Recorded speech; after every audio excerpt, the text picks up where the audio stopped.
The topic is actually one that has interested me over time quite a bit.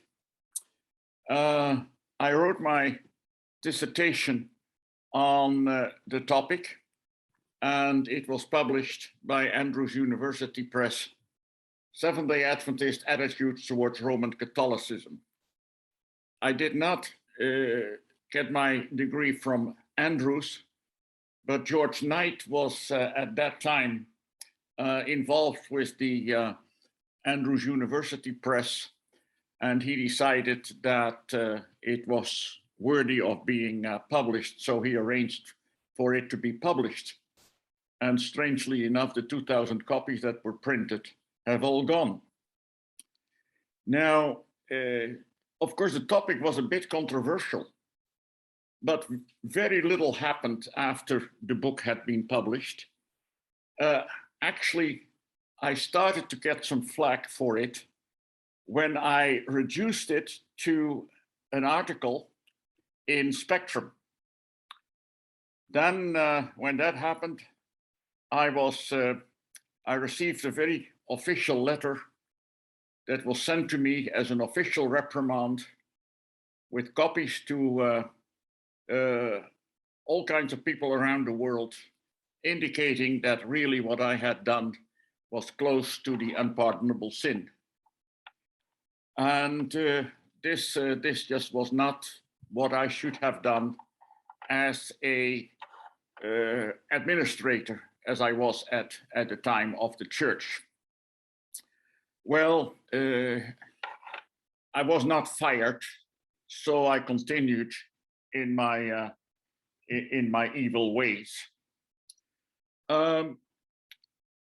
So when Lauren just a couple of weeks ago asked me, said, "Do you perhaps have a topic to present?" I thought, well, maybe I can get this topic, give it a new lease of life.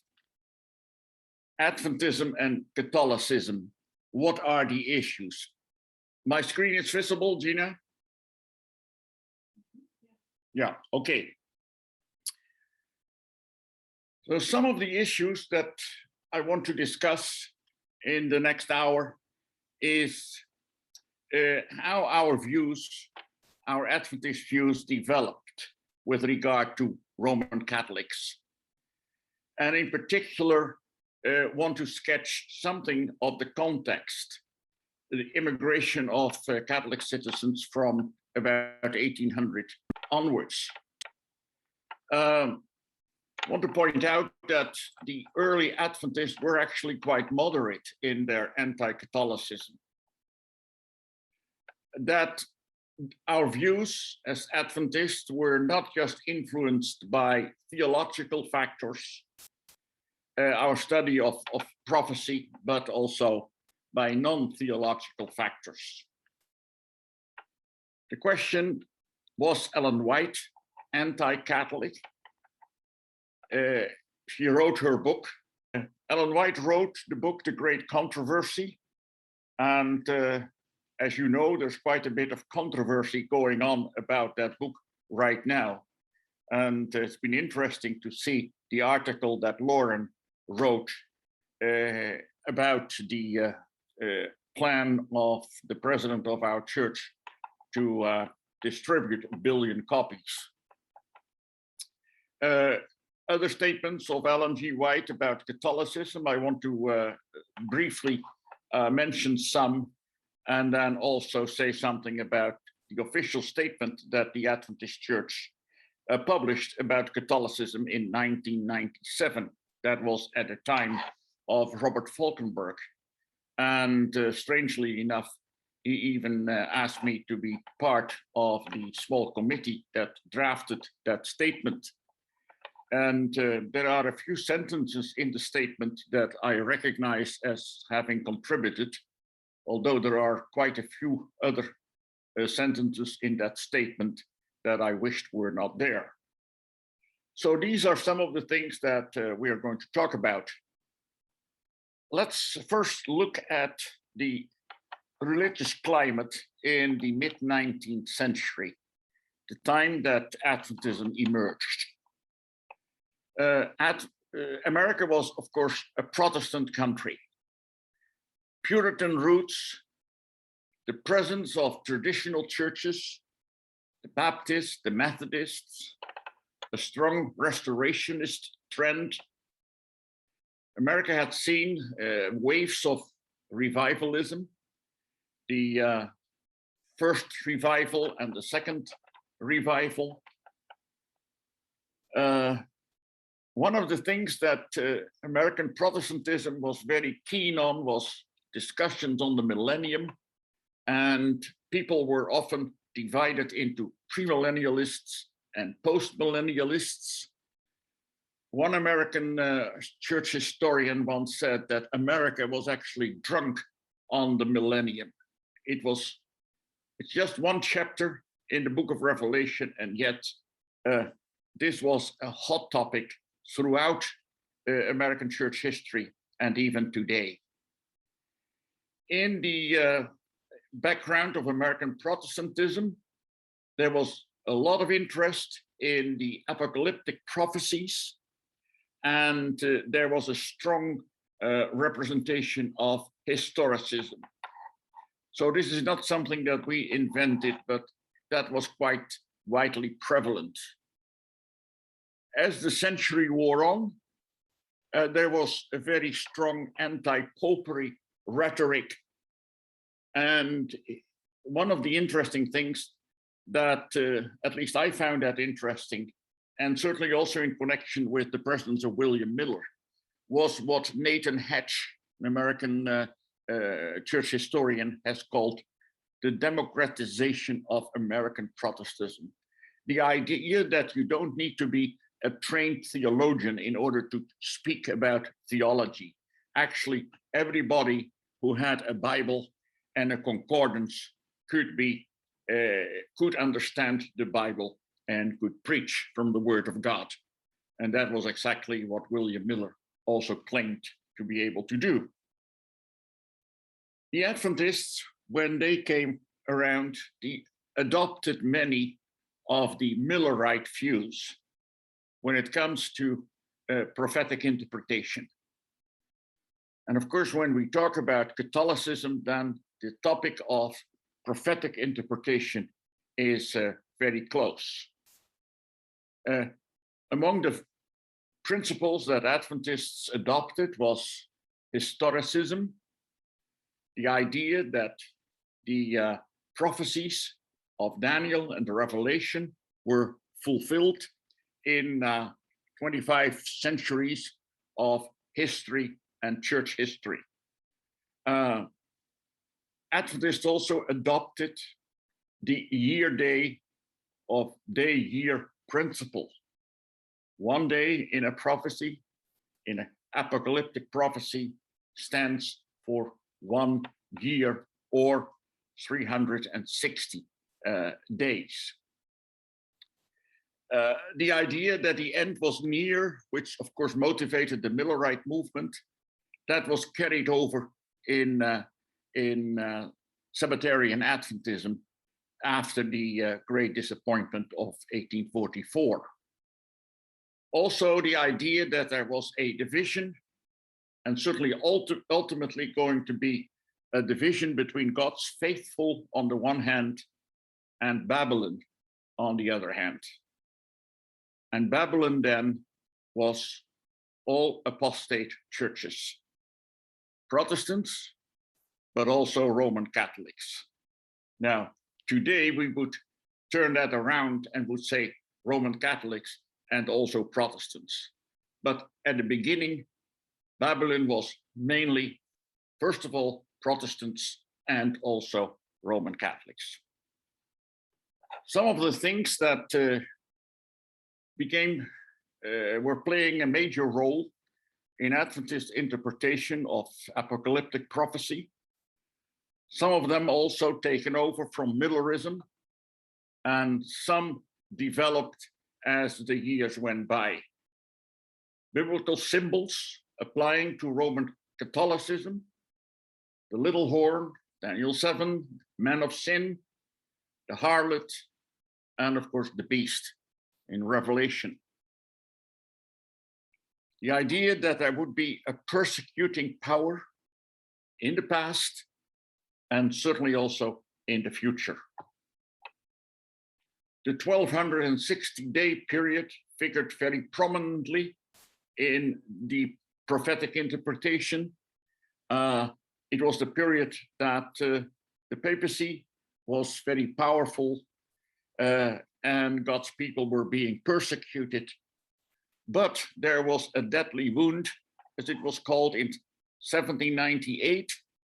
And then after some time, a healing of the beast was taking place. Roman Catholicism would lose much of its power, and then it would come back to full glory again. Now, the date for the healing was given differently by different interpreters. We all know about the element of the number of the beast, 666, and I found it very interesting to describe some of the incidents surrounding 666. We have no opportunity now to go into that, but I wrote something about that not long ago for the Journal of Adventist Today. So if you're interested, go back to that. Then the mark of the beast, over against the seal of God, all these things were becoming part and parcel of Adventist thinking, much related to Catholicism. And of course, with the idea that somewhere along the line, sometime there would be Sunday laws, and those people who would be unwilling to keep the Sunday would be persecuted, even with a death degree when things were really heating up. Adventists accepted the seventh-day Sabbath, and the seventh-day Sabbath, of course, became an important issue in our dialogue or in our discussion, or what other civilized word can I use between Adventism and Catholicism, because the little horn, the papacy, was guilty of changing times and laws. And the changing of the times, that was, of course, the changing of the Sunday, the Sabbath, into the Sunday. The Roman Catholic Church initiated and endorsed Sunday worship, and Protestants were following those Catholic traditions. And in the end, the seal of that was used, that God would use to set his people apart, was that of Sabbath keeping, whereas the mark of the beast would identify all those people, the Sunday people who were in rebellion against God. So the expectation would be that the Sunday laws would lead to persecution of Sabbath keepers. Gradually, Adventists filled out these different doctrines where the Roman Catholic Church was in contradiction to the Bible. And from an article in 1856, Origin of Popish Errors, there we see that the author has a whole list of things that he warns against. These are some of the things that are wrong with Roman Catholicism: the use of holy water, penance, the Latin Mass, purgatory, the invocation of Mary and the saints, image worship. Well, you see the list: transubstantiation, the idea that the wine and the bread actually become the blood and flesh of Jesus Christ, celibacy, indulgences, and Mary's Immaculate Conception, the idea that somehow she was not tainted by original sin. So the Adventists were keen to point out which were some of the popish errors. As the century wore on, they saw that there was a growing emphasis on the teaching authority of the Pope, the so-called magisterium. It was in 1854 that the doctrine of Mary's Immaculate Conception was officially promulgated. There was the famous Syllabus Errorum, a papal document about all of the things that were wrong, in particular in political philosophy. And the Adventist journals were talking about the controversy within Catholicism between the people who wanted more and who wanted less authority of the Pope. The Gallicanists, they wanted less authority for the Pope. The Ultramontanists, the people who believed that the power should be across the mountains, that is, across the Alps in Rome. Developments in 19th century Catholicism, they were followed by the Adventist Church. And in particular, in 1869, 1870, when the First Vatican Council met, and it was decided that the Pope, if he were speaking ex cathedra, that is to say, in his official role as the successor of Peter, then he would be infallible. Now, that was more or less the only decision that Vatican I took, because the council ended prematurely because of the political situation. But papal infallibility was a fact. The idea was officially accepted by the church, that the Pope was infallible. But that is only since 1870. The Adventists followed keenly what had happened with the power of Roman Catholicism, the healing of the deadly wound, various views, but most commonly it was mentioned that it was from 1929 onwards that the wound was beginning to heal. There was a gradual building in the US, rebuilding in Europe of the institutional system, schools and hospitals, but there remained a suspicion that the Roman Catholics were trying to plot to gain power. And in Adventist circles, the attempt to have Sunday laws enacted in the 1880s and 1890s, that kind of brought things to a climax. How Adventists thought about the danger of Catholicism was in particular apparent in a special magazine that was printed during a decade, 1905 to 1915, the Protestant magazine.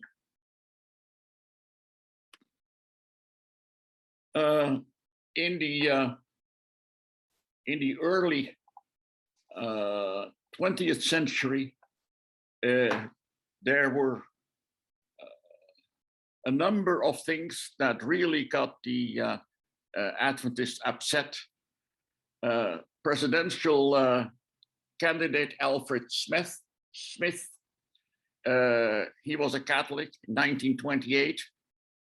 He lost the election. That was created a lot of noise and controversy in the Adventist Church, because now things were really hotting up. It was much less, as was already mentioned, when Kennedy became president. And of course, he was also Roman Catholic. A lot of controversy also around 1929, when the Concordat, the agreement with the Italian state, reinstated the Vatican as a separate entity, also political entity, with an American ambassador actually being sent to the Vatican in 1914. There was lots of publicity in Adventist documents, Adventist periodicals about Sunday laws and rumors of Sunday laws. And in the 1960s, about proposed calendar reform, the idea that there would be a calendar over all the world, and that would have a couple of blank days. And so you would have the weekly cycle interrupted, and that would mean that it would be impossible for Adventists to remain faithful to their Sabbath. Now, that was something that I remember keenly when I was in my teens and a little older, that was an issue in European Adventism, at least. Now, there is something that I skipped, I guess, and so I'm just going back to a much earlier, because that is essential that we do not forget this. I skipped this slide, and it's important to note that this is the background against which all these things happened. By 1800, there were just 50,000 Catholics in the United States. America was a Protestant nation. And even in the time of William Miller, and when Sabbatarian Adventism started, there were not many Catholics in the United States. And so in the Miller movement, all kinds of Christians were represented. There were a few Roman Catholics who also were part of the Millerite movement, but it was not an entity, the Catholic Church, that was really important. And that explains also why Miller, when he talked about Babylon, he talked about Protestantism and not as much about Roman Catholicism, because Roman Catholicism was still weak. By 1820, the number of Catholics in the States had grown to about 200,000. So it had quadrupled in 20 years.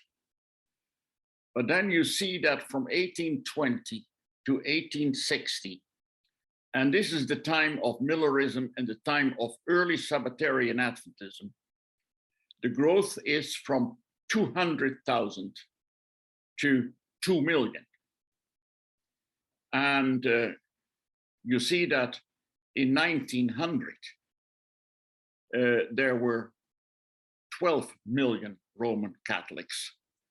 So in the time that Adventism developed and became stronger, the time that Ellen White lived and wrote, Catholicism goes from a small, almost negligible group to a large entity, 12 million. For instance, Irish immigrants between 1830 and 1860, about 2 million people came from Ireland. Large numbers came from Germany, Poland, Italy, Ukraine, etc. And just a month ago, a very interesting book was published, The Making of American Catholicism, Regional Culture and Catholic Experience, published by New York University Press, which indicates in a way that at least I had not seen before, how these various cultural differences from where the Catholics actually came from were and are still very visible in American Catholicism today.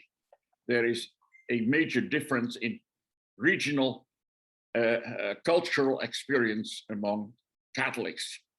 So somehow I skipped this slide when I started, and you can see that this is really a key issue, because that explains how many Protestants, because not only Adventists, but many Protestants got worked up more and more because of the large numbers of Catholics that were flooding America. So apologies for the fact that somehow I skipped this slide at the beginning. And so I'm going back to where I was. This is where we were. Among Seventh-day Adventists, the book, The Great Controversy, is probably the book that is mostly, that's the most important publication when it comes to our views of Catholicism. It was a long process. First, there was a series of books, of 4 books called The Spirit of Prophecy, which eventually developed into the Conflict of the Ages series of 5 volumes. And much in The Spirit of Prophecy had been already published before as articles in various publications. But the book, The Spirit of Prophecy, and it's sometimes a little difficult to keep apart what the Spirit of Prophecy means, but it's also the title of these 4 books that are on the basis of the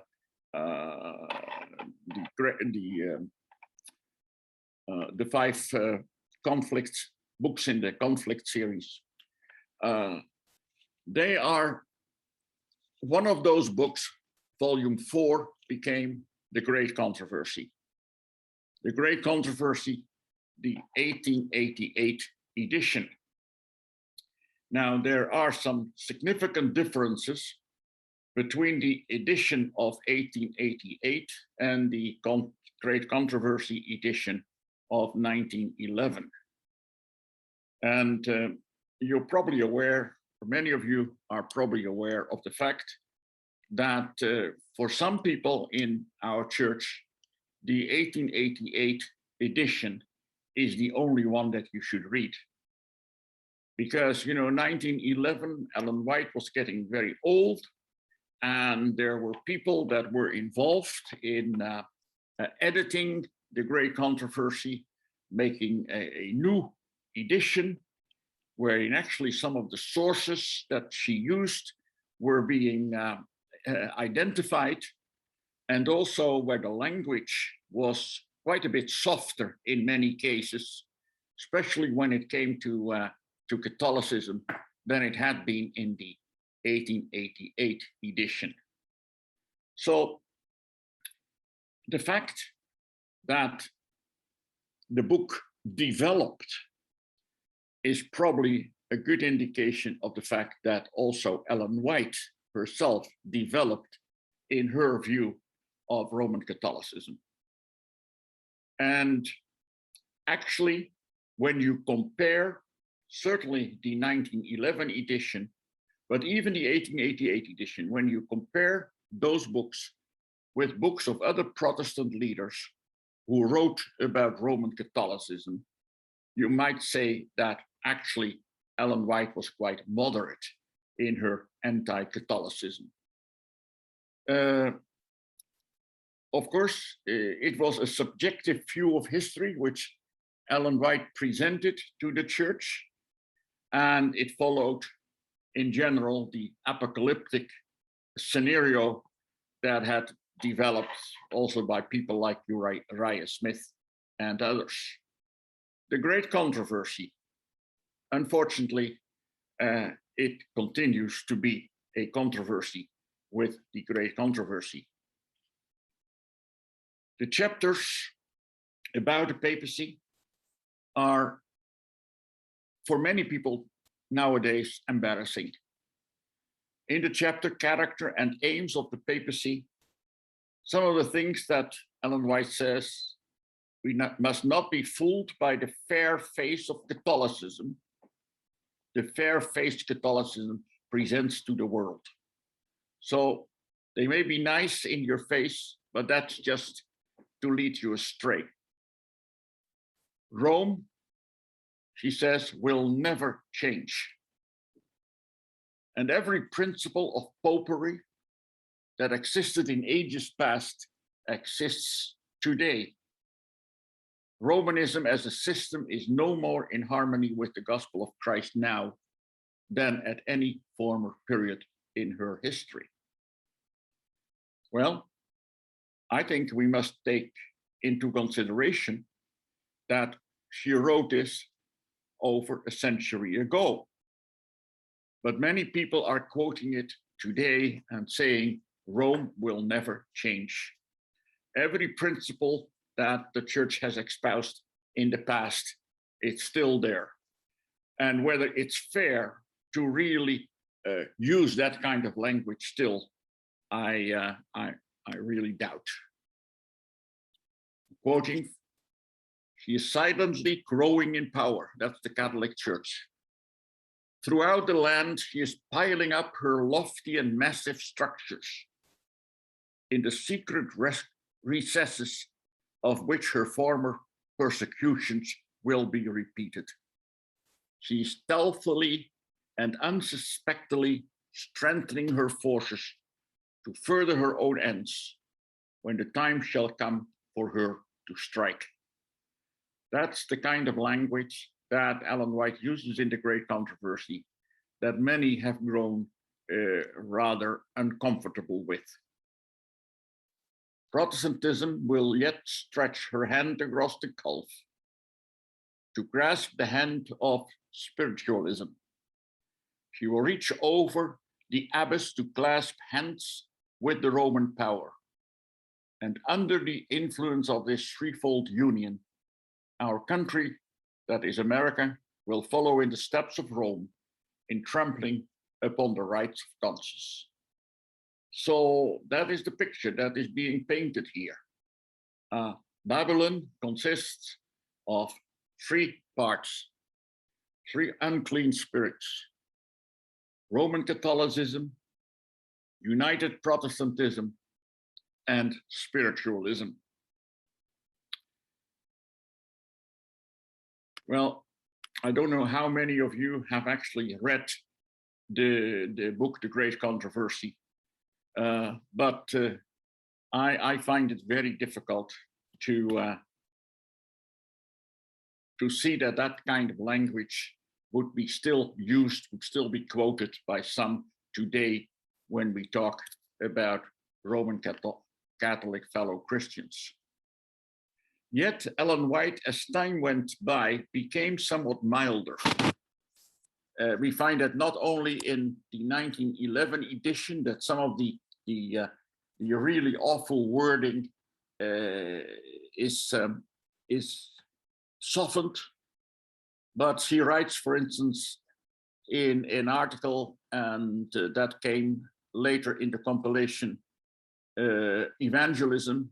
She says, from what God has shown me, a great number will be saved from among Catholics. And she said roughly about the same time, and this is early 20th century, there is a danger that our ministers will say too much against Catholics. And I certainly see that today, that there is a danger for some of our leaders to say too much against Catholics. In a document that was later included in counsels to writers and editors, she says, we should not go out of our way to make hard thrusts against the Catholics. And she says, I feel hurt when I see so many decided thrusts are made against Catholics. Preach the truth, but restrain the words which sow a harsh spirit. And then we may have less to say in some lines in regard to the Roman power and the papacy.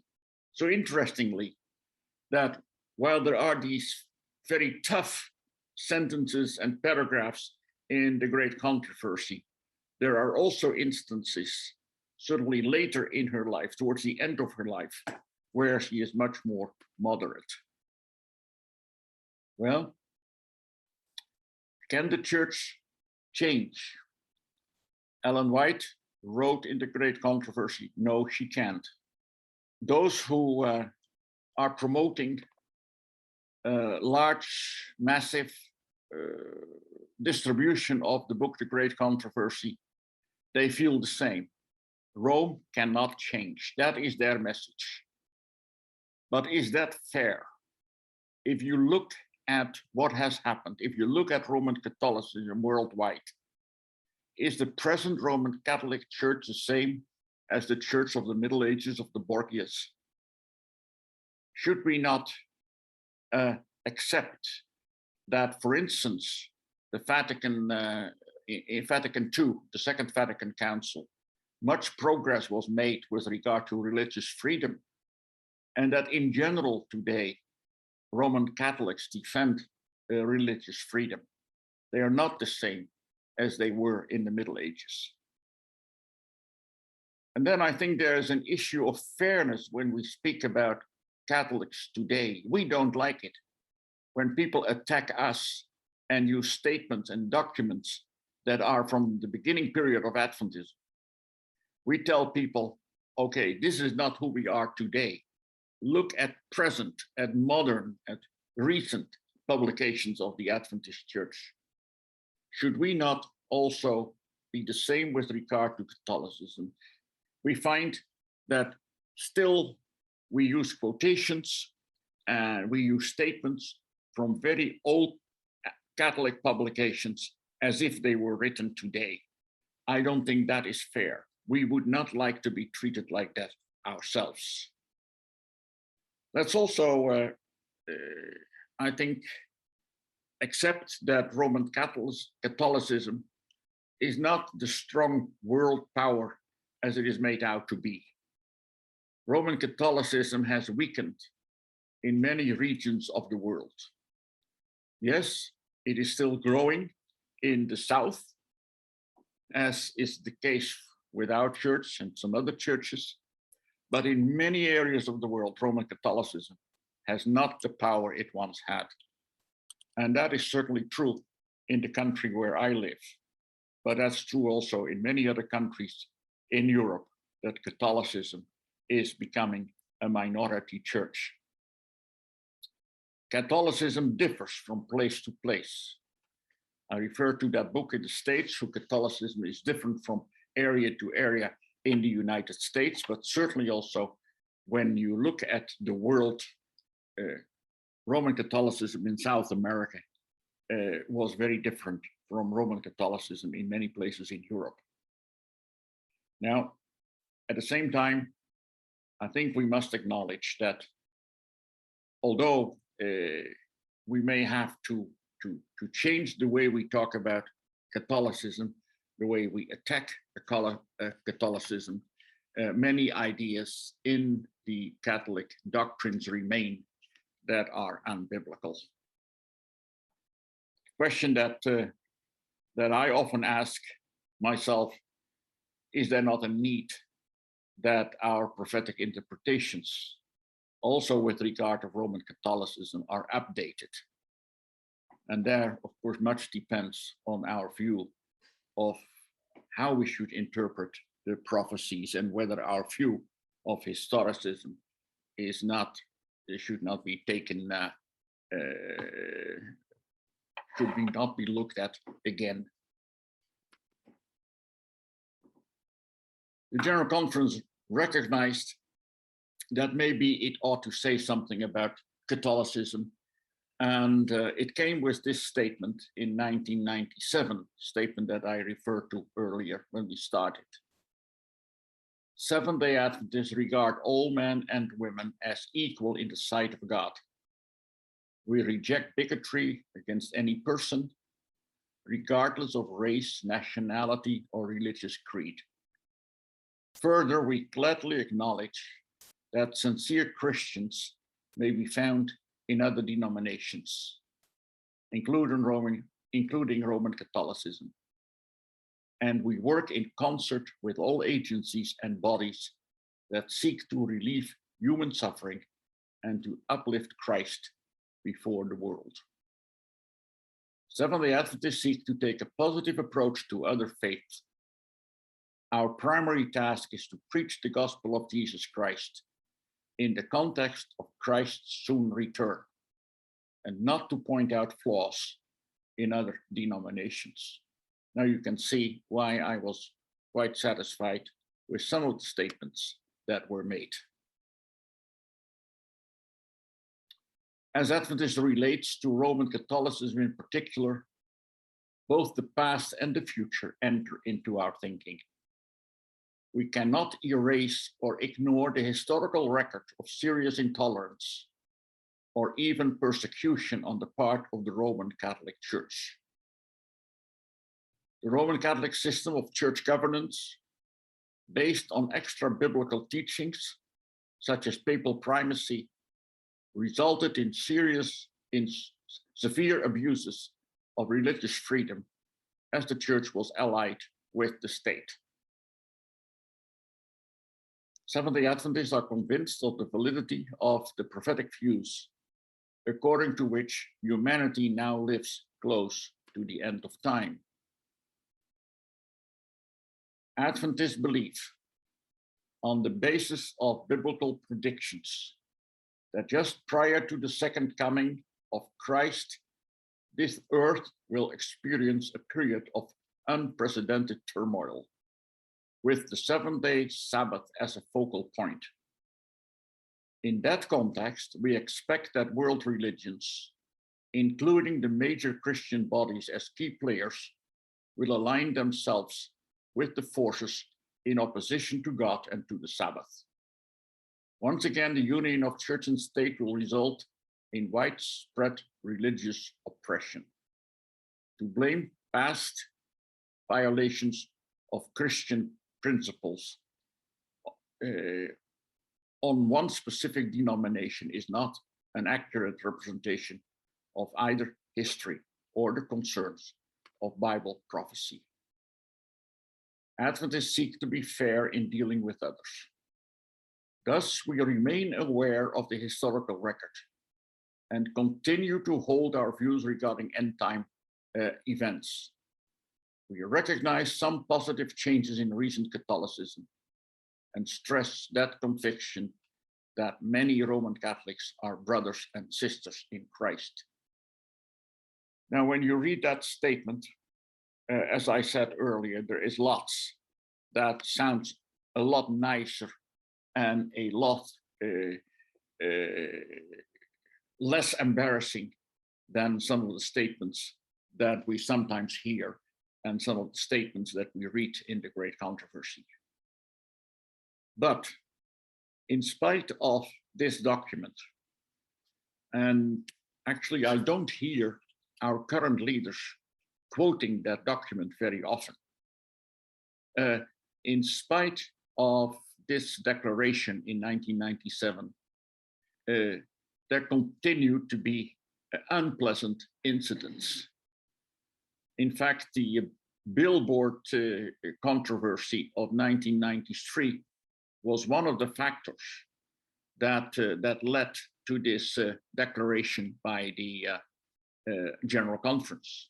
It was extremely embarrassing that in 1993, some groups bought advertising place on large billboards in Florida, very close to our hospitals, where the Roman power was painted as the Antichrist, and an 800 number was given where people could order the Great Controversy. This was something that was repeated in Denver in 1997.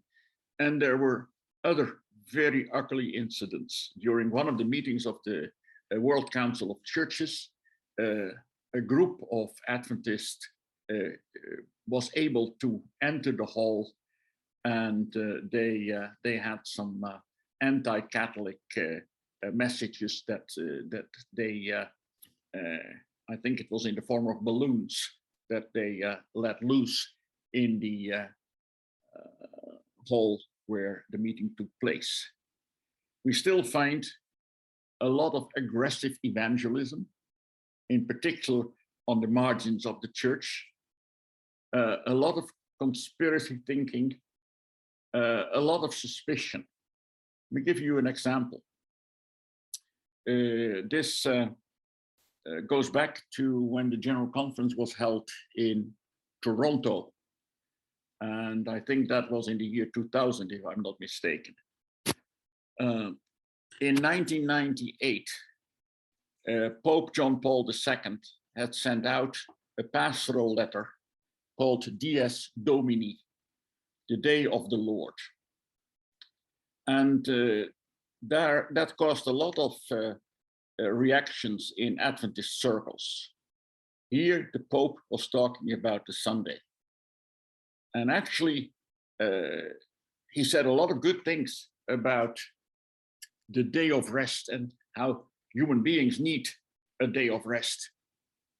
But then there is a short section where he says that the state, the governments should make sure that believers can actually keep their day of the day of rest, keep their Sunday specifically. And of course, many said, well, look, that's where it's going. Here, the Pope is indicating the state must guarantee that the people can keep the Sunday. Nothing is said about the Sabbath. And so when a lot of noise was made about this, the General Conference representative for religious freedom at that time, Dr. Bert Beach, wrote a letter to the Vatican asking whether that would mean that only Sunday keepers need protection from the law. And did they not realize that there are others like Jews and also Christian groups like Seventh-day Adventists who worship God on a different day? And I remember very well that this matter was discussed during a pre-meeting of the General Conference in 2000 in Toronto. During that pre-meeting, representatives of the religious freedom, the parole departments, public affairs and religious liberty, from unions and divisions from around the world, they were together there for 2 or 3 days, talking about topics of religious freedom. And I had the opportunity also give a lecture there to that group. And Beach told the people who were there that he had reacted to the Vatican, and that it took a while before there was a reaction. But then there was a reaction on the official stationery of the Department of the Vatican that deals with this type of thing. It was signed by the person who later became Pope Benedict, Ratzinger.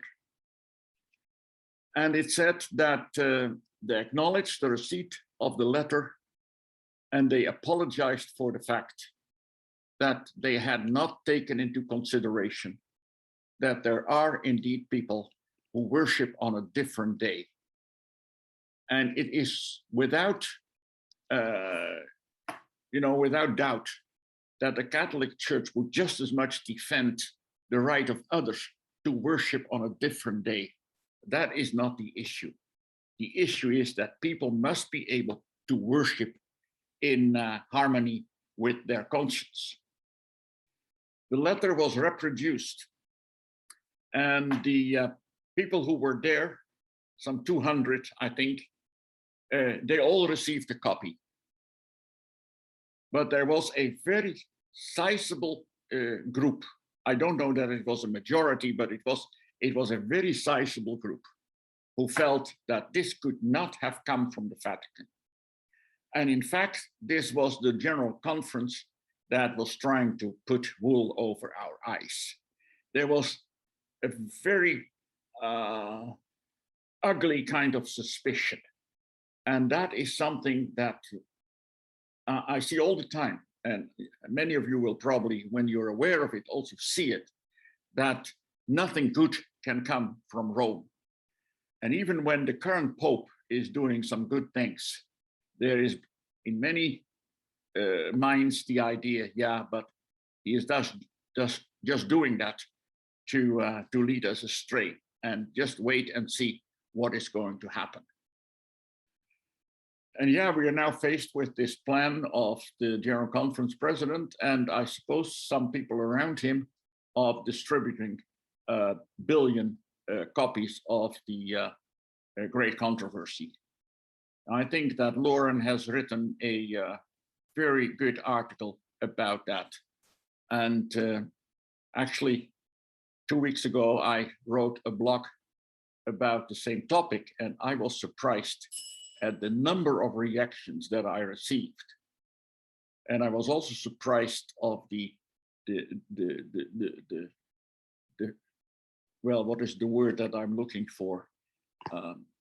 The anger that many people were expressing on both sides.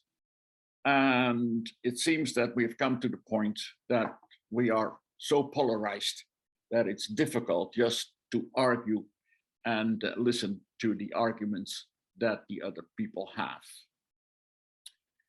And yet, you know, while we are so much against, we're so much anti-Catholic, unfortunately, let's realize that we have very much in common with Catholics. We have a conservative theology ourselves, and they have a conservative theology. There is much in the ethics that we have in common, and whether we like it or not, we have the kind of organization that is very similar. And whether we like it or not, it is a fact that Adventist theologians and others, lay people, they read also Catholic books. And some of them are very worthwhile reading. When you think of people like Schillebeeckx and Küng and Nouwen, and even the books by Pope Benedict. He has written a few books that are really worthwhile to read. We may not agree with everything, but there is a lot with which we can agree.